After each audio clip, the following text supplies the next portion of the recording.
கர்த்தருடைய பரிசுத்த நாமத்துக்கு ஸ்தோத்திரம் உண்டாவதாக. கடந்த பதிவுகளிலே இயேசு கிறிஸ்து செய்த அற்புதம் மற்றும் தேவனுடைய எச்சரிப்பு என்கிற 2 தலைப்புகளிலே நான் பதிவுகளை வெளியிட்டு வருகிறேன். அதை நீங்கள் எல்லோரும் பார்த்து பயனடையுங்கள். உங்கள் பக்தி விருத்திக்கு ஏதுவாக மாத்திரமல்ல, எல்லா சொப்பனங்களையும் எல்லா தரிசனங்களையும் நம்ம நம்ப முடியாது. சிலது நடக்கும், சிலது நடக்காமல் போகலாம். ஆனால் அதே நேரம் நன்கு ஜெபித்து உபவாசித்து தேவனோடு ஐக்கியம், அதாவது உபவாசம்னா தேவனோடு இருக்கிற ஐக்கியத்தில் கரெக்டாக இருந்து வேத வாசிப்பெல்லாம் இருந்து நன்கு ஜெபித்து கொண்டு இருக்கும் போது கொடுக்குற அந்த சொப்பனம், அந்த தரிசனம் நம்ம சாகிற வரைக்கும் மறக்காது.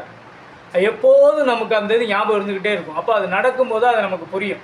இப்போ அதுபோல் உள்ள சொப்பனங்கள், ஏன்னா 25 வருஷமாக நாங்கள் தேவனால் நடத்தப்பட்டு வருகிற போது கொஞ்சம் தான் இது இருந்ததான்னு நீங்கள் நினைக்கலாம்.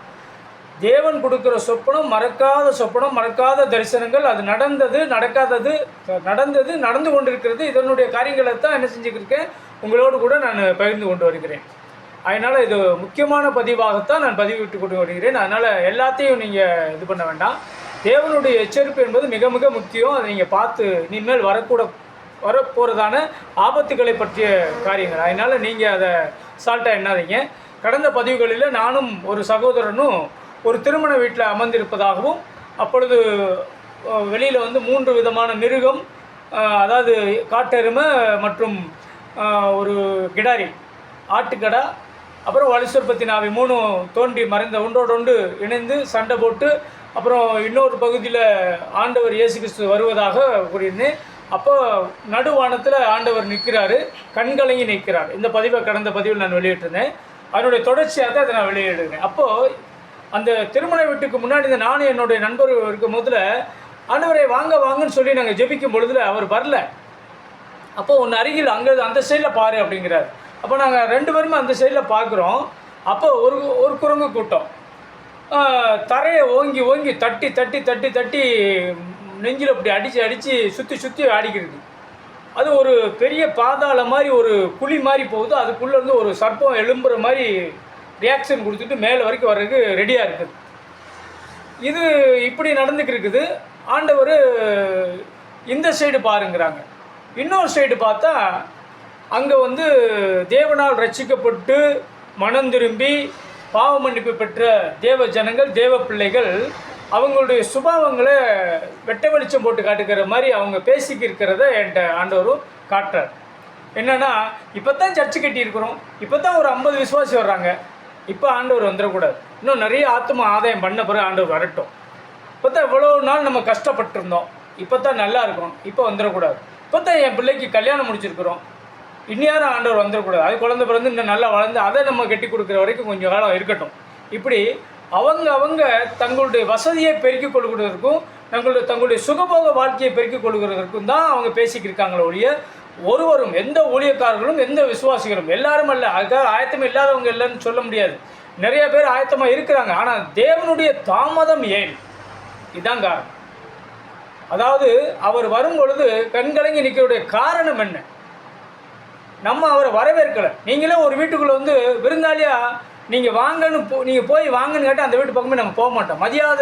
மதியாதார் தலைவாசலை மிதியாதே என்று கூட நம்ம என்ன செய்கிறோம், பழமொழியை படிக்கிறோம். அப்போ நம்ம வாருங்கள் ஆண்டவரேன்னு சொல்லாமல் இப்படி பூமிக்குரிய காரியங்களை, பூமிக்குரிய வசதிகளை, வயலை சேர்த்து, நிலத்தோட நேர்ச்சி சேர்த்து, சொத்து சேர்த்து, இந்த காரியங்களில் ஒரு உலக மக்கள் ஈடுபடுகிறது போல் ஒரு ஊழியக்காரங்களும் விசுவாசிகளும் இப்படி நடந்து கொண்டிருக்கும். அவருக்கு எவ்வளோ துக்கமாக இருக்கும். நம்முடைய வரியை அவங்க யாருமே நம்மளை கூப்பிடலையே, வாங்கன்னு சொல்லலையே. எத்தனை பேர் இப்போ மாறனாதா கர்த்தராகிய இயேசுவே வாருன்னு சொல்லி எத்தனை பேர் நீங்கள் அடிக்க கூப்பிட்றீங்க? அப்படியெல்லாம் யாருமே கூப்பிட கிடையாது. ஏதோ மாரநாதா சர்ச்சில் கடைசியாக முடியலப்போ மாரநாதா கர்த்தரா இயேசு கிறிஸ்துவே சீக்கிரமாக வாங்க அப்படின்னு சொல்லுவாங்க. அப்புறம் ஒரு சிலர் மட்டும் அப்படி சொல்லிக்கிடுவாங்க. அந்த மாரநாதான்ற வார்த்தைக்கு அர்த்தமே தெரியாது எத்தனை விசுவாசிகள் இருக்காங்க. அதனால் இப்போ தேவனுடைய வருகைக்கு நீங்கள் ஆயத்தமாக இருக்கணும், அதான் வேணும். ஆனால் நீங்கள் அழைத்தாலும் சரி, அழைக்காட்டினாலும் சரி, நீங்கள் கூப்பிட்டாலும் சரி, இல்லை அதுக்கு தகுதியான நபர்களாக இருந்தாலும் சரி, தகுதி இல்லாத நபர்களாக இருந்தாலும் சரி, கர்த்தர் கண்டிப்பாக நிச்சயமாக பூமியை அரசாளுவதற்காகவும் பூமியில் ஒரு நியாய தீர்ப்பு கொடுப்பதற்காகவும் கர்த்தர் கண்டிப்பாக வந்தே தீருவான். இதில் எந்த வித மாற்றமும் இல்லை. ஏன்னா வேதம் சொல்லுகிற எல்லாம் உண்மை, சத்தியம். அது நிறைவேறாமல் போகாது. வானமும் பூமியும் ஒழிந்து போனாலும் தேவனுடைய ஒரு வார்த்தையும் வார்த்தையுள்ள உறுப்பாகிலும் நிறைவேறாமல் போகாது என்று தான் ஆண்டவர் சொல்லியிருக்கிறார். ஏன்னா வந்தால் நீங்கள் போயிருங்கன்னு கை தூக்குனா 2 பேர் 3 பேர் தான் ஒரு சபையில் கை தூக்குவாங்க, எல்லாரும் தூக்க மாட்டாங்க. நிச்சயத்தோடு கூட உண்மையோடு கூட உங்கள் இருதயத்தை தொட்டு தூக்குங்கன்னா யாரும் தூக்க மாட்டாங்க. அப்படித்தான் இன்றைக்கி நிலவரமாக இருக்குது. நாங்களே போக மாட்டேன் தான் எனக்கு என்ன பண்ணியிருக்கேன், ஏற்கனவே ஒரு சொப்பனத்தை எனக்கு ஆண்டவர் என்ன செஞ்சார், எச்சரிப்பு கொடுத்துருக்கிறார். அது என்னென்று நான் அடுத்த பதிவில் நான் சொல்கிறேன். ஆனால் இப்போது ஆண்டோடைய வருகை, மணவாளனுடைய வருகை ஆயத்தம், மணவாட்டியாகிய திருச்சபை ஆயத்தமா, அதுதான் இப்போ வேணும். யோவேல் 2வது அதிகாரத்தில் இந்த ரகசிய வருகைன்னு ஒன்று இருக்குன்னு சொல்லியிருக்கிறார். இந்த மணவாட்டி திருச்சபை ஆண்டோடைய பகிரங்க வருகைக்கு முன்னாடி எடுத்துக்கொள்ளப்படுவார்கள் அப்படின்னு சொல்லி ஒரு வசனம் இருக்குது. கரெக்டாக அந்த கல்யாண வீட்டில் முன்னாடி நிற்கிற மாதிரி தான் அந்த வசனமும் சொல்லப்பட்டிருக்கு. யோவேல் 2:16-17 படிக்கும்பொழுது, ஜனத்தை கூட்டுங்கள், சபையை பரிசுத்தப்படுத்துங்கள், முதியோரை சேருங்கள், பிள்ளைகளையும் பாலுங்கிற குழந்தைகளையும் கூட்டுங்கள். மணவாளன் தன் அறையையும் மணவாட்டி தன் மறையும் விட்டு புறப்படுவார்களாக. கர்த்தரின் பணிவிடைக்காரராகிய ஆசாரியர்கள் மண்டபத்திற்கும் பலிபீடத்திற்கும் நடுவே அழுது, கர்த்தாவே நீர் உமது ஜனத்தை தப்ப விட்டு புறஜாதிகள் அவர்களை பழிக்கும் நிந்தைக்கும் உமது சுதந்திரத்தை கொடாதிரும், உங்கள் தேவன் எங்கே என்று புறஜாதிகளுக்குள்ளே சொல்லப்படுவானேன் என்று வேதத்தில் படிக்கிறோம். கைவிடப்பட்ட ஜனங்களை பார்த்து அவங்க மற்றவங்க உலகத்தில் உள்ளவங்களாம் நக்கல் பண்ணுவாங்க, கிண்டல் பண்ணக்கூடாதுன்னு சொல்லி அவருக்கு எழுதியிருக்கிறார். ஆனால் ஒரு கூட்ட ஜனம் மணவாட்டி தன் மறைவையும் மணவாளன் தன் அறையையும் மட்டும் புறப்படுவார்களாக என்று வேதத்திலே போட்டாச்சு. எப்போவோ சொல்லப்பட்டது, கிமுலே சொல்லப்பட்ட வசனம். இவர் சொன்னவருடைய வசனம் தான் அப்போஸ்தலர் 2வது படிக்கையில் பரிசுத்த ஆவியினால் ஊற்றப்பட்டு நிறைவேற்றப்பட்டதாக அப்போஸ்தலர் 2வது அதிகாரத்தில் 3வது வசனம் 4வது வசனத்துலேயும் அது முழுவதும் படிக்கும் போதில் பேதுரு அர்த்தம் சொல்கிறார், யோவேலுடைய காலங்கள் நிறைவேறப்பட்டாச்சு அப்படின்றார். அப்போது அதுக்குத்தான் நம்ம ஆயத்தமாகணும். பிசாசு அதனுடைய வருகைக்கு, பிசாசுனுடைய காரியங்களுடைய வருகைக்கு அதுக்குட்பட்ட ஜனங்கள், அதுக்குட்பட்ட காரியங்கள் எல்லாம் தட்டி தட்டி எழும்புறதுக்கு ரெடியாக ஆயத்தமாக இருக்காங்க. ஆனால் தேவனை வரவேற்பதற்கு நாம் அதுக்கு ஆயத்தமாக இல்லை. ஏன்னா ஏற்கனவே நான் கடந்த பதிவில் சொல்லியிருந்தேன், 1000 பரிசுத்தவான்களோடு கூட தேவன் பூமியை நியாயந்தீர்க்க வரப்போகிறார். அதனால் நாம் அவருடைய வருகையில் பங்கடைய போகிறோமா, இல்லை எக்கால சத்தம் முழங்கி அதில் கைவிடப்பட்டு அவருடைய நியாயத்தீர்ப்பில் நம்ம பங்கடைய போகிறோமா? பங்கா சங்கா. சங்குனா எக்கால சத்தம் தான் சொல்கிறோம். சங்குனா நமக்கு மரணத்தை தேடிக்கொள்கிற மாதிரி. இதுனா இம்மையில் மறுரூபம், மரணமே இல்லாத வாழ்க்கை. அதான் தெசலோனிக்கே நிருபத்தில் நம்ம படித்தோம் கடந்த பதிவில். ஏனெனில் கர்த்தர்தாமே ஆரவாரத்தோடும் பிரதான தூதனுடைய சத்தத்தோடும் தேவ எக்காலத்தோடும் வானத்திலிருந்து இறங்கி வருவார். அப்பொழுது கிறிஸ்துவுக்குள் மரித்தவர்கள் முதலாவது எழுந்திருப்பாங்க.